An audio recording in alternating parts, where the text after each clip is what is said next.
पहले मैं आपका स्वागत करता हूं खुदावंद की पवित्र हजूरी में। और मेरा बिलीव है कि आज ये वर्ड ये मेरा नहीं, बाइबल कहती है ये परमेश्वर का है। मैं अपना वचन आपको देने के लिए नहीं आया हूं कि मैं क्या सोचता हूं, क्योंकि ये मायने नहीं रखता, बल्कि परमेश्वर क्या सोचता है और उसने आत्मा के द्वारा मुझे किस चीज में प्रेरित किया ये मायने रखता है। अगर मेरी बातें वचन से हों या आत्मा के द्वारा प्रेरित हों तो ये आपकी जिंदगी में मायने रखती। और मेरा बिलीव है कि खुदावंद की होली स्पिरिट ने आज मुझे भेजा अपनी आत्मा से प्रेरित करके अपने वचनों को दे के आपकी जिंदगियों में। जब हम कुरिन्थियों की पुस्तक पढ़ते हैं, पहला कुरिन्थिया 12 उसकी 28 में लिखा, परमेश्वर ने कलीसिया में अलग अलग व्यक्ति नियुक्त किए, प्रथम प्रेरित, दूसरे भविष्यद्वक्ता, तीसरे शिक्षक, फिर सामर्थ के काम करने वाले, फिर चंगा करने वाले, उपकार करने वाले, प्रबंध करने वाले, नाना प्रकार की भाषा बोलने वाले। परमेश्वर ने कहा मैंने इन लोगों को इसलिए नियुक्त किया ताकि कलीसिया जो है वो उन्नति पाए। बाइबल कहती जिस तरह आपके शरीर में अलग अलग अंग हैं, अगर नाक के नहीं आज से मुझे कानों की जरूरत नहीं, तो शरीर तो बिना कानों के भी चल सकता है, पर वो एक्सीडेंट के लिए ओपन होगा अगर उसे कुछ सुनेगा नहीं। और ये घमंड की निशानी होती जब हम कहते हैं कि हमें किसी की जरूरत नहीं। और जब घमंड आता है हमेशा परमेश्वर नीचा करता लोगों को, उनकी हदों को कम करता। परमेश्वर ने कहा मैं अपने लोगों को भेजूंगा, मैंने कलीसिया में अपने लोग दिए ताकि अंग एक दूसरे का बराबर ख्याल रखें। पैर हाथों को नहीं कह सकता मुझे तेरी जरूरत नहीं, हाथ नाक को नहीं बोल सकते मुझे तेरी जरूरत नहीं। परमेश्वर ने कहा अगर एक अंग की बड़ाई हो तो सब अंग उसके साथ खुशी हो। अगर एक अंग दुखे, आप ऐसा नहीं कर सकते कि अगर आप किसी की टांग दुख रही हो और बाकी शरीर भंगड़ा डाल रहा हो, ऐसा नहीं हो सकता।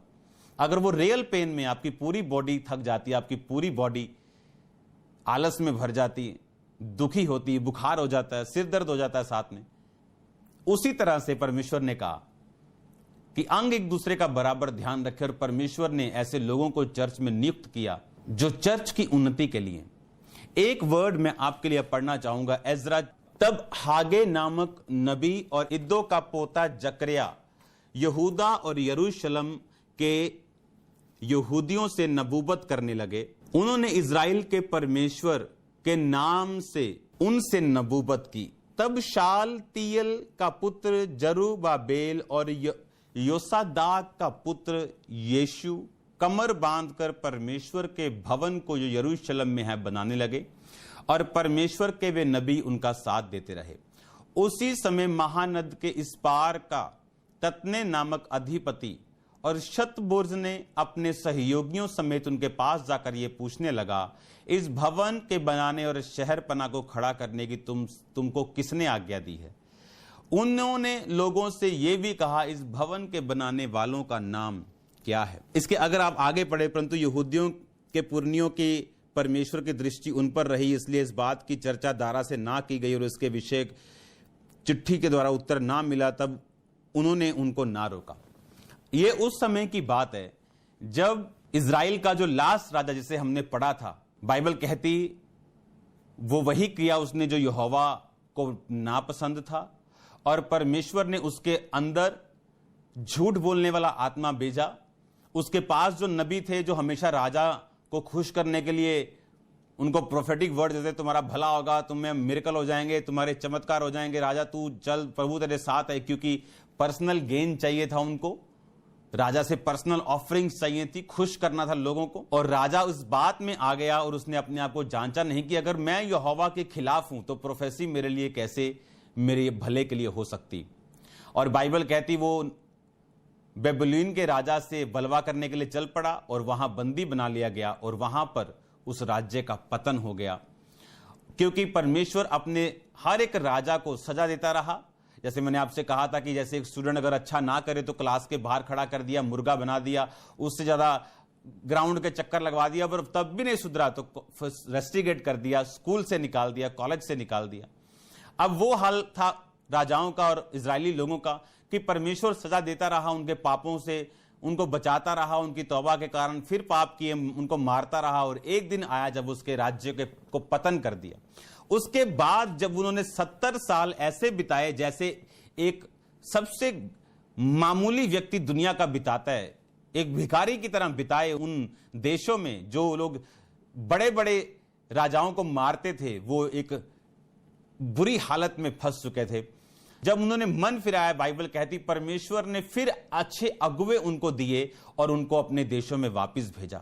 यह तब की बात है कि जब वो अपने देश में वापस आकर भवन को बनाने लगे, और बाइबल कहती है उन्होंने एक गेम खेली और उस भवन को बनाने के रोक दिया जो भवन बनाने के विरोध में थे। उस भवन का काम सालों तक रुका रहा, और बाइबल कहती अब हागे एक नबी यानी परमेश्वर का एक दास आता है और नबूवत करता है।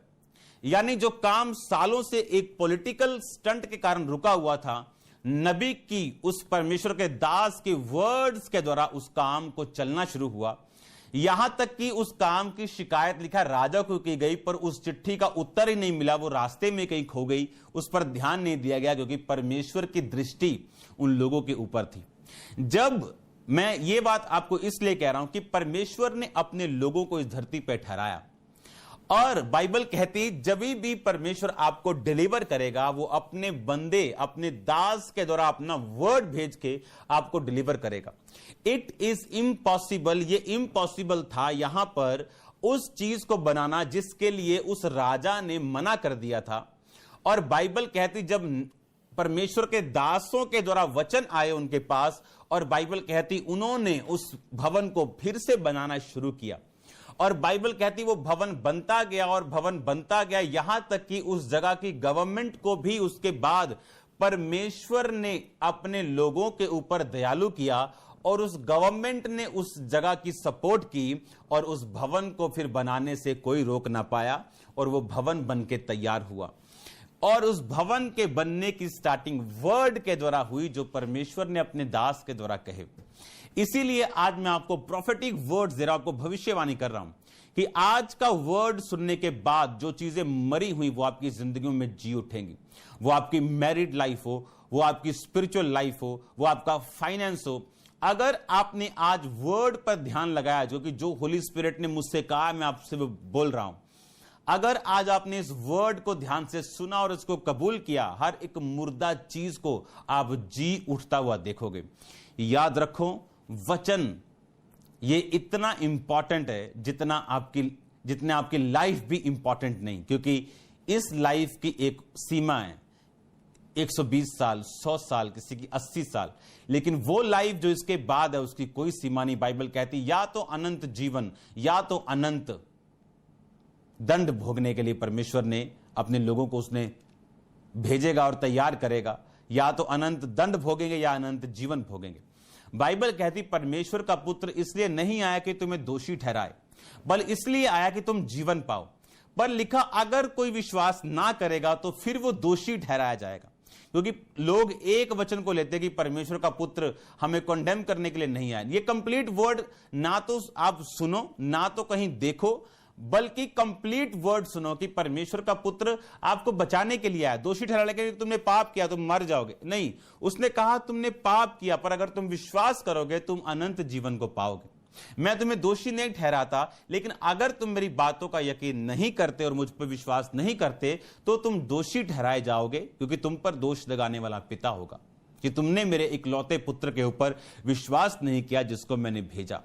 अब यह वचन मैंने आपको इसलिए पढ़ाया कि जब परमेश्वर का वर्ड उस भवन के ऊपर आया, लोगों के ऊपर आया, आप देखो कोई ताकत उस भवन को बनने से रोक नहीं पाई, उस मिनिस्ट्री को रोक नहीं पाई जो परमेश्वर ने सोची। और बाइबल कहती परमेश्वर ने बड़े से बड़े राजाओं को उन पर दयालु किया और परमेश्वर के काम इस तरह से होने शुरू हुए। आज जब आप वर्ड सुनते हैं जो परमेश्वर अपने दासों के द्वारा आपसे बात करते हैं, और जब उन वर्ड्स को हम मानते नहीं, वही फ्यूचर में हमारे आगे खड़े होते हैं, वही फ्यूचर में हमारे आगे जायंट बन जाते हैं। उत्पत्ति में हम सांप देखते हैं, प्रकाशित वाक्य में वो अजगर है। जिस बुराई को आज हम सपोले के रूप में छोड़ते हैं, वो कल को अजगर बन के आप ही को खाने वाली। इमेजिन करो, वर्ड इतना पक्का है कि बाइबल कहती इसहाक को उसके बेटे ने धोखा दिया और आगे क्या पाया? धोखा। बकरे के कपड़े पहनकर उसने धोखा दिया और बकरे के द्वारा ही उसके बच्चों ने उसको धोखा दिया, ये बोलकर के यूसुफ मारा गया। क्योंकि याकूब ने अपने पिता को धोखा दिया था इसहाक को कि हां मैं एसाव हूं, देख ले मेरे बाल हैं एसाव के जैसे, और बकरी के खाल को वो पहन के गया था। जो मर्जी करो इस लाइफ में, लेकिन ये बात याद रखो, जो आप अपने अगुए के साथ, अपने लोगों के साथ कर रहे हो, वही आपके लोग आपके साथ करने वाले हैं। जो हम बो रहे हैं दूसरों की जिंदगियों में, वही हम काटेंगे। और जब काटने को मिले तो फिर नाराज मत हो, फिर दुखी मत हो, क्योंकि वो आपकी फसल है जो आपको काटने को मिलेगी। और इसीलिए बाइबल कहती परमेश्वर हमें पहले से चिताता है और पहले से बताता है कि हम नाश ना हो। वो पहले से हमें वार्न करता है, क्योंकि परमेश्वर का मकसद हमें नाश करना है, दुखी करना नहीं, बल्कि उस नाश से, उस दुख से, उस डिसअपॉइंटमेंट से बचाना है जो फ्यूचर में शैतान हमारे लिए रख के खड़ा है। और उसको लागू करवाने के लिए शैतान को कुछ ऐसी बातें चाहिए, कुछ ऐसी फूड चाहिए, कुछ ऐसा पाप चाहिए, कुछ ऐसा व्यभिचार चाहिए, जिसके जरिए वो उन चीजों को आपकी लाइफ में लागू करेगा। और आंखें बंद कर लेंगे तो फ्यूचर के लिए तैयार रहो। अगर आज हम इस वर्ड को समझते हैं, मैं ये चाहता हूं कि हम एक वचन पढ़ें। वो वचन हमें लूका की पुस्तक में मिलेगा, उसका 13 बाब। उस समय कुछ लोग आ पहुंचे और उसने उन गलीलियों की, और उससे यानी प्रभु यीशु मसीह से वो लोग गलीलियों की चर्चा करने लगे जिनका लहू पिलातुस ने उन्हीं के बलिदानों के साथ मिलाया था। यह सुनकर यीशु ने उत्तर में कहा, क्या तुम समझते हो कि ये गलीली बाकी गलीलियों से अधिक पापी थे कि उन पर ऐसी विपत्ति पड़ी? मैं तुमसे सच कहता हूं कि नहीं, परंतु यदि तुम भी मन ना फिराओगे तो इसी रीति से नाश होगे। क्या तुम समझते हो वो 18 जन जिन पर शीलों का गुम्मट गिरा और वो दब के मर गए, यरूशलेम के और सब रहने वालों से अधिक अपराधी थे? मैं तुमसे कहता हूं कि नहीं, परंतु यदि तुम मन ना फिराओगे तो तुम भी इसी रीति से नाश होंगे। यीशु मसीह ने कहा, क्या वो ज्यादा पापी थे यरूशलेम के रहने वालों से? यीशु मसीह ने कहा, नहीं, अगर तुम भी मन ना फिराओगे तो इसी रीति से नाश होगे। ये किससे बात कर रहा है परमेश्वर? परमेश्वर इस समय अन्य जातियों से बात नहीं कर रहा, वो परमेश्वर अपने क्रिश्चियन लोगों से बात कर रहा है, अपने ईसाई, यहूदी, कुछ भी कह लो, यहोवा के लोगों से, अपने लोगों से वो बात कर रहा है। कहता अगर वो 18 जन मर गए तो क्यों मर गए? क्योंकि वो ज्यादा पापी थे? परमेश्वर कहता नहीं, अगर तुम भी मन ना फिराओगे तो उसी रीति से नाश होगे। एक अन्य जाति क्या कर रहे हैं इससे कोई मतलब नहीं। हो सकता है कि उसका पाप नजरअंदाज कर दिया जाए अभी के लिए और उसको थोड़ी सजा मिले, पर उसी पाप के लिए एक मसीही को बहुत बड़ी सजा मिले। और मसीही ये मत सोचे कि मैं भी तो वही पाप कर रहा हूं जो एक अन्य जाति मेरा दोस्त कर रहा है, वो भी तो शराब पी रहा है लेकिन उसको कोई प्रॉब्लम नहीं। परमेश्वर ने कहा तुम अगर ऐसा सोचोगे तुम भी इसी रीति से नाश होगे अगर तुमने मन ना फिराया। और इसमें जब हम देखते हैं कि 2 बार परमेश्वर ने कहा तुम भी मन ना फिराओगे, तुम भी मन ना फिराओगे, 3 और 5 आयत में, इसमें जो मन फिराने के लिए शब्द प्रयोग किया गया वो है ग्रीक भाषा का 3340 शब्द मेट आनियो, जिसका मतलब है to think differently, reconsider, morally, to feel compunction, repent. कहता है थिंक डिफरेंटली। डिफरेंटली मतलब उस बंदे के से डिफरेंट थिंक करो जो तुम्हारे साथ सेम पाप में है लेकिन वो परमेश्वर को नहीं जानता। एक बंदा जो 15 साल से मसीह में है और एक आदमी जो 3 साल से मसीह में है, ऐसा हो सकता है कि सेम पाप की सजा इसको 1 पॉइंट मिले और इसको 10 पॉइंट मिले। इस वचन का मतलब परमेश्वर का आपको डराना नहीं बल्कि उस नाश से बचाना है, आपके फाइनेंस को, आपकी फैमिली को। आप जानते हैं पाप के कारण परमेश्वर रिड्यूस करता है लोगों को, वो कम करता है लोगों को, उनके दायरों को कम करता है पाप के कारण। और जरूरी नहीं वो व्यभिचार हो, वो कोई भी हो सकता है, वो घमंड हो सकता है, वो फूट हो सकती है, वो विधर्म हो सकता है। और बाइबल कहती, परमेश्वर ने 2 बार शब्द प्रयोग किया मन फिराओ, टू थिंक डिफरेंटली। आप ये मत सोचो वो क्या कर रहा है तो उसको क्या मिल रहा है, आप ये सोचो आप कौन सी पोजीशन के ऊपर हो। 1 साल के बच्चे को उसकी मां साफ करती, उसको डायपर लगाती, पर अगर 18 साल का बच्चा बीच में सुसु करे तो उसकी मां उसे डायपर नहीं लगाएगी, उसको डंडे लगाएगी। 1 साल का बच्चा अगर डायपर लगा के फिरे तो उसका अच्छा लगता है, अगर 18 साल का बच्चा डायपर लगा के फिरे तो बोलो क्या लगेगा आपको? 1 साल का बच्चा अगर तोतली बातें करे तो माता पिता को अच्छा लगता है, अगर 18 साल का तोतली बातें करे तो माता पिता दुखी होते हैं। और बाइबल कहती मूर्ख पुत्र के कारण उसकी जननी को शोक होता है, उसका पिता उदास रहता है और जननी शोक करती मूर्ख पुत्र के कारण। टू थिंक डिफरेंटली, हमें यह नहीं देखना कि कौन क्या कर रहा है, हमें यह देखना कि हम किस पोजीशन के ऊपर हैं और परमेश्वर मेरी जिंदगी से पर्सनली क्या चाहते हैं। Reconsider morally to feel compunction. आप जानते हैं ये जो मन फिराव का ये वाला शब्द प्रयोग किया गया, ये पाप के बाद किया जाता है, जब एक व्यक्ति पाप कर लेता है। इसीलिए उसने कहा मोरली टू फील कंपंक्शन, यानी वो मलाल फील करे। कंपंक्शन मतलब मलाल फील करे, मोरली नैतिक तौर पे वो मलाल फील करे, उसके बाद रिपेंट करे, तौबा करे। परमेश्वर ने कहा अगर तुम भी मलाल नहीं करोगे, रिकंसीडर अपनी लाइफ को नहीं करोगे, मलाल फील नहीं करोगे, थिंक डिफरेंटली यानी अलग नहीं सोचोगे, तो तुम भी उसी रीति के साथ नाश होगे। एक मैच्योर मसीही की सजा एक नए मसीही की सजा से अलग होती। आप जानते पौलुस ने क्यों कहा अपनी कलीसिया को कि तुम प्रभु भोज के अपराधी हो? क्यों? क्योंकि अमीर लोग एक ग्रुप बना के गरीब लोगों को शर्मिंदा करते थे और वो अपना खाना खा लेते थे, क्योंकि सब लोग अपना घरों से खाना लेके आते थे, कलीसिया पर लोग बाहर नहीं डालते थे और सब इकट्ठे मिलके खाते थे और अमीर पहले खाते थे क्योंकि गरीबों का खाना खाने योग्य नहीं होता था।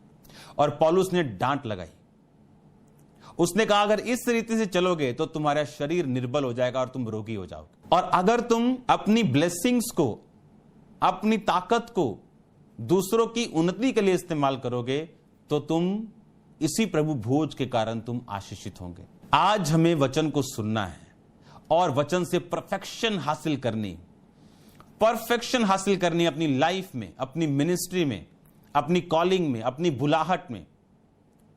अगर परफेक्शन हासिल नहीं करेंगे उसका प्रतिबिंब आप ही की लाइफ में नजर आएगा। आप क्या समझते हैं, लोगों का हार्ट या लोग क्या नहीं चाहते खुदावंद का काम करना? अगर आप एक क्रिश्चियन से मिलो जो पाप में डूबा हुआ, शराबों में डूबा, वो भी चाहता है खुदावंद का काम हो, पर वो कर नहीं सकता, क्योंकि परमेश्वर को काम करने के लिए एक अवेलेबल तैयार है, उस बर्तन की जरूरत है और वो बर्तन साफ होना चाहिए। बाइबल कहती जो शुद्ध बर्तन होंगे वो मालिक के पीने के काम आएंगे, जो अशुद्ध बर्तन होंगे वो उसी घर में होंगे, पर टॉयलेट में होंगे, किचन में होंगे, कोई उनपे अपने कूड़े को डाल रहा है, लेकिन एक बर्तन मालिक के मुंह के साथ लग रहा है गिलास के रूप में। परमेश्वर ने कहा यदि तुम अपने आप को शुद्ध करोगे तो मालिक के काम आओगे, अगर अशुद्ध करोगे तो उसी घर में अनादर के योग्य ठहरोगे। आप ऐसा कुछ मत बोएं जो आप काटना नहीं चाहते। आप निराशा नहीं काटना चाहते, निराशा मत बोएं, परमेश्वर को निराश मत करें। बाइबल कहती, परमेश्वर ने कहा जी तुम भी मन ना फिराओगे तो इसी रीति से नाश होगे। अब इस वचन को मैं आपको प्रूफ करता हूं कि ये वचन हर एक मसीही के लिए नहीं, बल्कि परमेश्वर इस समय एक ऐसे लोगों से बात कर रहा है जो वचन को पहले से जानते हैं। इसके आगे हम पढ़ेंगे, 6 आयत को पढ़ेंगे, पहले अपनी स्क्रीन पे देखेंगे। फिर उसने ये एग्जाम्पल भी दी, यानी एक दृष्टांत भी कहा, किसी की अंगूर की बारी में एक अंजीर का पेड़ लगा हुआ था, वह उसमें फल ढूंढने आया और परंतु ना पाया। तब उसने बारी के रखवाले से कहा, देख मैं 3 वर्ष से इस अंजीर के पेड़ में फल ढूंढने आता हूं। इसको अगर इंग्लिश में हम पढ़ेंगे तो इसमें काफी सारी चीजें बड़ी आपको समझ आती, परंतु नहीं पाता, इसे काट डालिए, भूमि को क्यों रोके रहे। उसने उत्तर दिया, हे स्वामी इसको 1 वर्ष और रहने दे, मैं इसके चारों ओर खोद के खाद डालूं, आगे तो फला तो भला, नहीं तो काट डालना। अब परमेश्वर ने क्यों ये एग्जाम्पल दी मालूम? उसने उस पेड़ की एग्जाम्पल दी जिसको फल देना चाहिए था। परमेश्वर ने 3 महीने के बूटे की एग्जाम्पल नहीं दी है, उसने एक मैच्योर पेड़ की एग्जाम्पल दी। क्यों? क्योंकि वो मैच्योर लोगों से इस वचन में बात कर रहे हैं, जो लोग वचन को जानते हैं, जिनको 2 साल हो चुके हैं, 3 साल हो चुके हैं, 4 साल हो चुके हैं, वो मैच्योर है। अब उसने कहा मैं 3 वर्ष से, बाइबल कहती हेरोदेस ने जो बच्चे मरवाए थे, हां 1 साल 2 साल 3, छोटे छोटे, उसके बाद के नहीं, ये मसीह का बच्चा पीरियड है। अगर 1-2 साल टिक गए, 2.5 साल 3 साल टिक गए, दैट्स इट, आप तकरीबन आप टिके रहेंगे। और ये मैच्योर लोगों से बात कर रहा है। उसने कहा 3 वर्ष से मैं फल ढूंढने के लिए आ रहा हूं।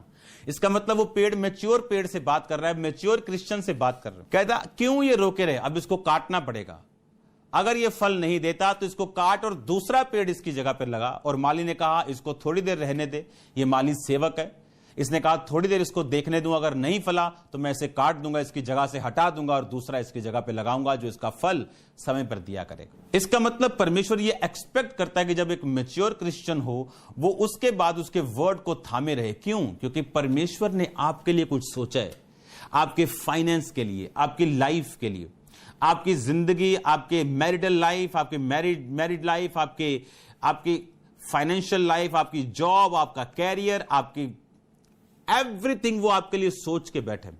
पर उस बरकत को देने के लिए उसको चैनल की जरूरत है, उस पानी को, उस आशीष को, उस तेल को डालने के लिए उसे साफ बर्तन की जरूरत है जो साफ हो, अवेलेबल हो, ताकि उस बर्तन में वो उस तेल को उंडेल सके, उस आशीष को उंडेल सके।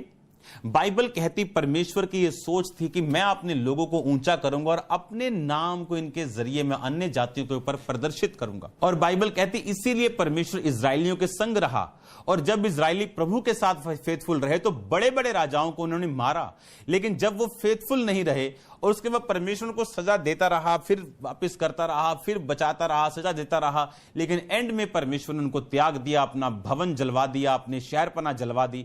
और 70 साल के बाद फिर से परमेश्वर ने उनको तब बचाया जब वो पूरी तरह से समझ चुके थे।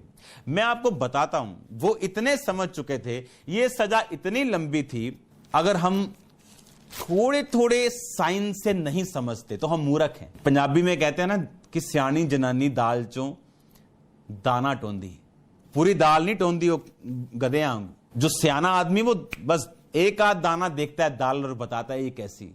70 साल पर परमेश्वर ने जब पूरा त्याग दिया और जिन्होंने कहने कि बस कराते हूं उन्होंने, अब वो इतने क्योंकि जब आप ये नहीं समझते कि शैतान किस जगह से काम कर रहा है और ये परमेश्वर ने मुझे क्यों कम किया, क्यों मुझे ये पनिश किया, क्यों ये चीज हुई, जब उसका हम नहीं समझते कारण और आंखें बंद किए रहते और चमड़ी मोटी किए रहते, तो परमेश्वर अगली सजा के लिए फिर तैयार करता। अब 70 साल उनकी हालत इतनी बुरी थी, आप इमेजिन करो कि इसी एजरा के 9th 10th बाप में आप जानते हैं वो लोग इतने पक्के हो चुके थे परमेश्वर में कि एजरा ने कहा अन्य जातियां स्त्रियां जो तुमने ब्याही हैं उन्हें त्याग दो, और बाइबल कहती है उन्होंने छोड़ दिया उसको। कहां इजरायली छोटी सी मूर्ति पूजा नहीं छोड़ रहे थे, कहां इजरायली छोटा सा व्यभिचार नहीं छोड़ रहे थे, वो 70 साल की मार ने उनको ऐसा फ्लैट कर दिया, अब वो सब कुछ करने के लिए तैयार थे। अब ये हम पे निर्भर करता है कि हम सजा खा के, धक्के खा के, मार खा के, सीख के, समझ के, ठोकरे खा के, सिर पे रोड़े डलवा के, सिर दरवाजों से मरवा के हमने खुदा के पास वापस आना या सीधा ही चले जाएं। क्या ये काफी नहीं जो हम बाइबल में पढ़ रहे हैं? क्यों हम डंडे खाना चाहते हैं खुदावंद से? आप इमेजिन करो 70 साल के बाद वो इतना ज्यादा खुदावंद को पहचान चुके थे, इतना ज्यादा वो परमेश्वर के साथ जुड़ चुके थे कि अब एजरा ने, बाइबल कहती 9 बाप और 10 बाप में, 10 बाप 18 आयत, याजकों की संतान में से ये जन पाए गए जिन्होंने अन्य जाति स्त्रियों से विवाह कर लिया था, यीशु के पुत्र योसादाक के पुत्र, उनके भाई मसेया, एलियाजर, यारीब, गदलिया, इन्होंने हाथ मारकर वचन दिया कि हम अपनी स्त्रियों को निकाल देंगे। अब नए नियम में डिफरेंट है। बाइबल कहती है अगर पति विश्वासी नहीं तो अपने कैरेक्टर से उसको विश्वासी कर। पर मैं आपको एक तौबा की बात समझा रहा हूं जिसे आपको समझना जरूरी है। अब वो इतने पहचान चुके थे खुदाबंद को और इतना समझ चुके थे अपनी पनिशमेंट से और अपनी चीजों से कि अब उन्हें मालूम था कि बोल एजरा करना क्या है।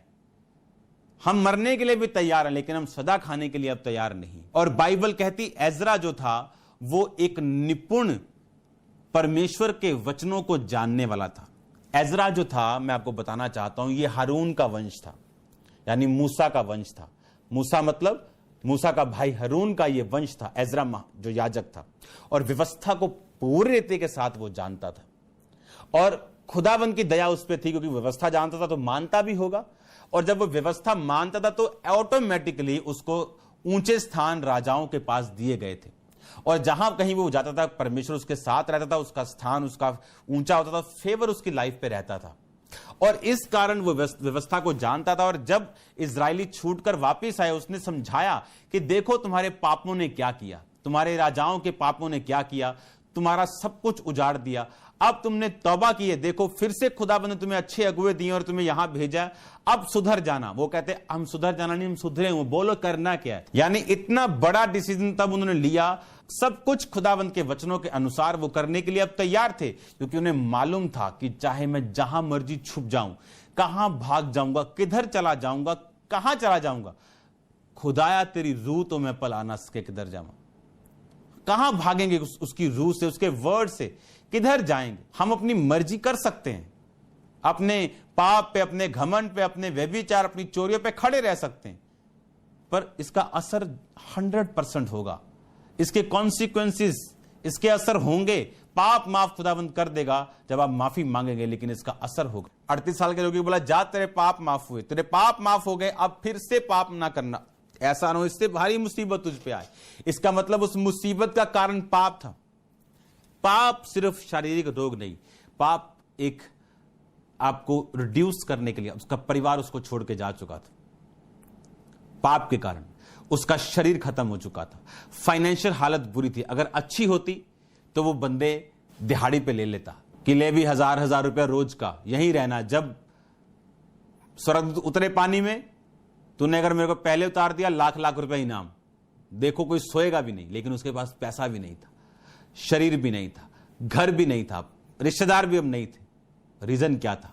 पाप। परमेश्वर ने कहा फिर से पाप मत करना। ऐसा ना अब उससे भारी मुसीबत और क्या हो सकती, उससे भारी मुसीबत पाप और क्या हो, उससे भारी तकलीफ और क्या हो सकती, क्या उससे भारी कुछ हो सकता है? हाँ हो सकता है। अभी मुड़ आना है वापिस। पाप में गिर गए, अब गधों की तरह गिरे ही फिर रहे हैं हर जगह, और गिर रहे हैं। किसके लिए? किसके दुश्मन हो तुम खुद अपने दुश्मन हो। ये मिरेकल्स, ये हीलिंग्स, ये डिलीवरेंसेस, ये आपके लिए बनी, ये मेरे लिए बनी। उसके कोड़े खाने से हम चंगे हो, अगर चंगाई ना होती, ना प्रभु चाहता तो कोड़े ना खाता। ये सब चीजें हमारे लिए, पर उनके लिए जो उसके अंदर हैं, जो मसीह में हैं, जो पापों से मन फिरा चुके हैं, जो मसीह में जीवन जीते हैं, ये उन लोगों के लिए है। आप प्रभु में हो, आत्मा में हो, इसका मतलब यह नहीं कि कोई घमंड, किसी तरह का कोई चीज आप प्रभु आपकी छोड़ देगा। इसलिए उसने कहा बी परफेक्ट, सिद्ध बन जिस तरह तेरा स्वर्गीय पिता सिद्ध है। क्यों? वो आपको बोर करना चाहता है। क्या फायदा आपका? गॉड ने कहा मैं फ्रूट ढूंढने के लिए आता हूं, पर फ्रूट नहीं। अंजीर के पास परमेश्वर गया, फ्रूट नहीं था। परमेश्वर ने कहा अब से तेरा फल कोई ना खाए, क्योंकि अंजीर अपने पत्ते दिखा रहा था, और जब अंजीर के पत्ते आते हैं उसका फल भी आता है, लेकिन वो पेड़ सिर्फ पत्ते दिखा रहा था। हालेलुया हालेलुया कर रहा था, ऊंची ऊंची बोलेंगे हालेलुया, पर जीवन में कोई फल नहीं। हालेलुया बोलेंगे ऊंची, और पीछे कौन है? गर्लफ्रेंड बैठी। परमेश्वर ने कहा मैं तुझे सुखा दूंगा, आज से तेरा फल कोई नहीं खाएगा। ऐसा कोई बीज ना बो जो हम काटना नहीं चाहते। वो घमंड हो, वो व्यभिचार हो, वो पाप हो, वो चोरियां हो, नेवर। वो डरपोकपूर्ण हो, परमेश्वर के वचन का इकरार ना करना हो, नथिंग, कुछ भी ऐसा मत करो। तो हमेशा वर्ड के साथ जुड़ना, टीचिंग्स को सुनो, वर्ड की डेप्थ में जाओ, क्योंकि ये वर्ड जब आप इसमें एक बार समा गए, अगर आप में समा गया, अगर आप में आदत पड़ गई इस वचन की गहराई में, इसकी कंप्लीटनेस में, इसकी सत्ता में आपको चलने की, आप ए बोलेंगे, परमेश्वर ABC बोलेगा। आप बोलेंगे D चाहिए, परमेश्वर बोलेगा नहीं, तेरे को मैं YXZ तक दूंगा। आप 1 बोलेंगे, परमेश्वर 4 बोलेगा। आप कहेंगे मुझे 10 चाहिए, परमेश्वर आपको 100 देगा। यह खुदावंद है, यह परमेश्वर है। उसने कहा जब तुम मेरे वचन से बाहर चलोगे, तुम खाओगे, तुम्हारा पेट नहीं भरेगा, और लिखा धर्मी की लालसाओं को वो तृप्त करेगा, तो अपना मुंह खोल मैं इसे भर दूंगा। और ये पॉसिबल है अगर हम वर्ड से प्यार करें, उसको छोड़े ना। आपको क्या लगता है हर बार शरीर आपका साथ देगा? आपको क्या लगता है आप आंखें बंद करके ऐसे हेवन में रहेंगे हर टाइम पंखों को फैलाते हुए? नो नो नो, ये शरीर आपका कई बार साथ नहीं देगा, आंखें आपका साथ नहीं देंगी, ये फाइट करेंगी आपसे, आपको फाइट करनी है इनसे। हम लड़ते नहीं, हम झुक जाते हैं। जब पाप के सामने झुक गए तो लिखा तुम पाप के नौकर हो। जब पाप के नौकर बन गए तो वो करेगा आपकी लाइफ, आप उसके नौकर हो, वो आपका मालिक है, जो चाहेगा वो करेगा। और प्रभु ने आपको ब्लेस्ड लाइफ देने के लिए बुलाया। आज हर बंदा अपने परफेक्ट पार्टनर के साथ नहीं, क्योंकि अपनी जवानी में पाप कर चुका बहुत से। अगर आप क्रिश्चियन हैं और कुंवारे हैं, फेथफुल रहो गॉड के साथ, वो आपके लिए बेस्ट पार्टनर देगा, बेस्ट फैमिली आपको देगा, बेस्ट मिनिस्ट्री देगा, आपको बेस्ट लोग देगा, एवरीथिंग वो आपके लिए चुनाव करेगा, वो आपके लिए बेस्ट चुनेगा, वो आपके लिए। एक वचन मैं आपके लिए पढ़ना चाहता हूं, ध्यान से समझना, क्योंकि आज सेकंड पार्ट में आपको यह बात समझनी है कि रिपेंट शब्द सिर्फ अविश्वासियों के लिए नहीं, रिपेंट सिर्फ उन लोगों के लिए नहीं जो अन्य जाति यीशु मसीह को नहीं जानते। रिपेंट इसमें जो आज मैं बात कर रहा हूं वो विश्वासियों के लिए कर रहा हूं। मैं पढ़ना चाहता हूं इब्रानियों की पुस्तक का वचन, उसका 6 बाब उसकी 4 आयत से, क्योंकि जिन्होंने एक बार ज्योति पाई है और स्वर्गीय वरदान का स्वाद चख चुके हैं और पवित्र आत्मा के भागी हो गए हैं, परमेश्वर के उत्तम वचन का और आने वाली युग की सामर्थ्य का स्वाद चख चुके हैं, यदि वो भटक जाएं तो उन्हें मन फिराने के लिए नया बनाना अन होना है, क्योंकि वो परमेश्वर के पुत्र को अपने लिए फिर क्रूस पर चढ़ाते हैं और प्रगट में उस पर कलंक लगाते हैं, जो भूमि वर्षा के पानी को जो उस पर बार बार पड़ता है, पी पी कर जिन लोगों के लिए वो ज्योति बोई जाती है, उनके काम का साग पात हो जाती है, वह परमेश्वर से आशीष पाती। पर यदि वो झाड़ी और ऊंट कटारे उगाती है तो निकम्मी और श्रापित होने पर है, और उसका अंत जलाया जाना है। हे प्रियो, यद्यपि हम ये बातें कहते हैं तो भी तुम्हारे विषय में हम इससे अच्छी और उद्धार वाली बातों का भरोसा करते हैं, क्योंकि परमेश्वर अन्याय नहीं तुम्हारे काम और प्रेम को भूल जाए, तो तुमने उसके नाम के लिए इस रीति से दिखाया कि पवित्र लोगों की सेवा की ओर कर भी रहे हो। परंतु हम ये चाहते तुम में से हर एक जन अंत तक पूरी आशा के साथ ऐसा ही प्रयत्न करता रहे, ताकि तुम आलसी ना हो जाओ, वरन उनका अनुकरण करो जो विश्वास और धीरज के साथ प्रतिज्ञाओं के बारिश होते हैं। अब इसमें परमेश्वर ने कहा अगर वो भूमि पानी के साथ साग उगाती तो ब्लेस्ड है, लेकिन अगर ऊंट कटारे उगाए तो निकम्मी और श्रापित है। अब अपनी लाइफ को आपने रिकंसिडर करना है कि मैं ऊंट कटारे उगा रहा हूं या मैं साग उगा रहा हूं। जब परमेश्वर आपको देखता है, जो उसने आप पे इन्वेस्ट किया, जैसे बिजनेसमैन इन्वेस्ट करता है, अगर उसको फायदा ना हो वो दुखी होता है। God is a master businessman. उसने आपको बोया है, उसने अपना लहू इन्वेस्ट किया है और वो चाहता है तुम फल दो। कहता मैं फल ढूंढने के लिए आया हूं। अगर वो फल नहीं पाएगा तो परमेश्वर ने कहा इसको काट डाल और इसकी जगह दूसरा लगा। अब आपने ये बात को समझना है, क्योंकि आप पर छोड़ता है परमेश्वर। और जैसे ही आप तौबा करते हैं, क्योंकि ये अविश्वासियों को बोला गया और विश्वासियों को भी बोला गया, इसलिए परमेश्वर ने शीलो के गुम्मट की एग्जाम्पल देके एक ऐसे पेड़ की एग्जाम्पल दी जो 3 वर्ष से परमेश्वर उसको फल देने के लिए बोल रहा था। एक 3 महीने के विश्वासी से परमेश्वर सिद्धता को एक्सपेक्ट करता है, पर उसे मालूम है इसे टाइम लगेगा और ये बढ़ता जाएगा, कि उस टाइम उसे जो कुछ मालूम है उसमें ही उसकी सिद्धता है। अगर उसको 10 तक बढ़ाया गया, अगर वो 10 सुना दे तो गॉड इज हैप्पी, पर अगर 10वीं वाला बच्चा 10 तक सुनाएगा तो वो हैप्पी नहीं। आज से इस बात को समझना कि परमेश्वर मुझसे परफेक्शन चाहता है और मैंने वो हासिल करनी। एक बार गिर जाओगे, सेकंड, थर्ड, फोर्थ, अगर आप क्विट नहीं करोगे आप पालोगे उस चीज को, और खुदावंद आपकी हेल्प करेगा आपकी हार्ट की जेन्युइनिटी देख के। आप कितने जेन्युइन हैं उस चीज के लिए और कितने ललक के साथ उस पवित्रता, उस प्रार्थना को कर रहे हैं और उसके लिए एफर्ट्स कर रहे हैं। God will help you. खुदावंद आपकी सहायता करेगा। हालेलुया। मेरा बिलीव है कि ये वर्ड आपकी लाइफ में काम करेगा और आप कंप्लीट तौबा में रहेंगे और तौबा करेंगे, ताकि परमेश्वर अगली सजा या आपको और अधिक आप उस गुंजल में ना फंस जाएं, बल्कि बाहर आए। जो लाइफ खुदावंद ने आपको देने के लिए बुलाया वो ग्रेट है। मैं आप देख रहा हूं स्पिरिट में, वो ग्रेटेस्ट लाइफ है, वो शानदार लाइफ है, वो सामर्थी लाइफ है, बिना बेगिंग की लाइफ है, वो सामर्थी लाइफ है। आपको देने वाला बनाएगा परमेश्वर। उस लाइफ के लिए मांगो और तौबा करो। जो कुछ खुदा के वचन से बाहर है उसे रिजेक्ट कर दो। आज मीठा है कल को कड़वा है। आज की कड़वी चीजें जो आज कड़वी लग रही लेकिन वचन में वो कल का शहद हो जाएंगी, आंखों को खोल देगी। God bless you all.